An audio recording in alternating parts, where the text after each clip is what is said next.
In the light off history ইতিহাসের আলো YouTube চ্যানেলে তোমাদের সবাইকে স্বাগত জানিয়ে শুরু করছি বাহমনি রাজ্যের যে প্রশাসন ব্যবস্থা, সেই প্রশাসন ব্যবস্থার স্তম্ভগুলো সর্বোচ্চ পদ থেকে একেবারে সর্বনিম্ন পদ পর্যন্ত কারা ছিলেন তাদের নাম এবং তাদের বিস্তারিত বিবরণ আলোচনায় থাকছে।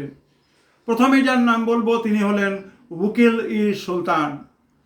পরের পদের নাম ছিল ওয়াজির ই কুল।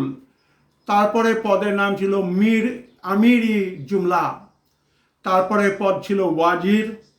তারপরে পদের নাম হচ্ছে ওয়াজির আশরাফ। তারপরের পদ হচ্ছে সদর ই জাহান। তারপরে পদ হচ্ছে কোতোয়াল এবং সর্বশেষ পদের নাম ছিল তরফদার। সুতরাং আমাদের মনে রাখতে হবে এই 8টি ভাগে বিন্যস্ত বাহমনি রাজ্যের প্রশাসন ব্যবস্থার সর্বোচ্চ স্তর ওয়াকিল উস সুলতান এবং সর্বশেষ পদের নাম হচ্ছে তরফদার। এই তরফদার পদটা আজও আমাদের পশ্চিম বাংলায় বহু মানুষ ব্যবহার করে থাকেন। তরফ মানে হচ্ছে প্রদেশ এবং তরফদার মানে হচ্ছেন যিনি প্রদেশগুলো দেখাশোনা করেন। অর্থাৎ সংক্ষিপ্তভাবে বললে বলা যায় প্রাদেশিক যে শাসনকর্তা বাহমনি রাজ্যের যিনি প্রধান বাহমন শাহ, তার যে প্রশাসনিক ব্যবস্থায় 4টে তরফ বা প্রদেশ তৈরি করেছিলেন, সেই তরফ যারা দেখাশোনা করতেন তাদেরকে বলা হতো তরফদার। এবারে আমাদের বাংলার বুকে মালদা জেলা, কোচবিহার জেলা, জলপাইগুড়ি জেলা এবং এই যে জায়গাগুলো যেখানে মুসলিম ইতিহাসের সম্পর্ক রয়েছে সেখানে কোতোয়াল শব্দের ব্যবহার রয়েছে। মনে রাখতে হবে কোতোয়াল বা কোতোয়ালি এই পদটি পুলিশ বিভাগের প্রধান বোঝাতে সেই সময় ব্যবহার করা হতো। যারা এই পদটি সামলাতেন পুলিশ বিভাগের প্রধান এবং তারা যে জায়গা থেকে কাজটা করতেন সেই জায়গার নাম ছিল কোতোয়ালি এবং প্রধান অর্থাৎ যারা ন্যায়দণ্ড দিতেন, যারা প্রাণদণ্ডের আদেশকে কার্যকরী করতেন তাদেরকে বলা হতো কোতোয়াল।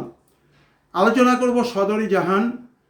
বিচার ব্যবস্থা এবং দাতব্য বিভাগ ও ধর্মীয় বিষয়ের যারা প্রধান ছিলেন, বিচার বিভাগ, দাতব্য বিভাগ এবং ধর্ম বিষয়ের যারা প্রধান ছিলেন তাদেরকে বলা হতো সদরি জাহান।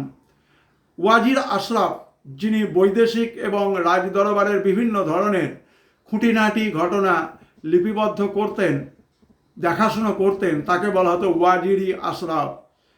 ওয়াজির পোস্টটা ছিল ফিনান্স ডিপার্টমেন্ট বা অর্থ বিভাগের ডেপুটি প্রধান, ডেপুটি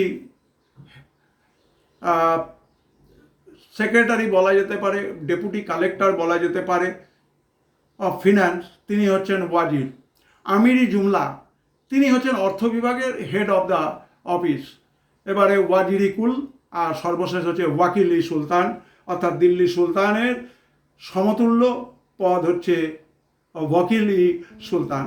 সুতরাং আলোচনা হলো বাহমনি সাম্রাজ্যের যে প্রশাসনিক কাঠামো এবং তার বিস্তৃত বিবরণ।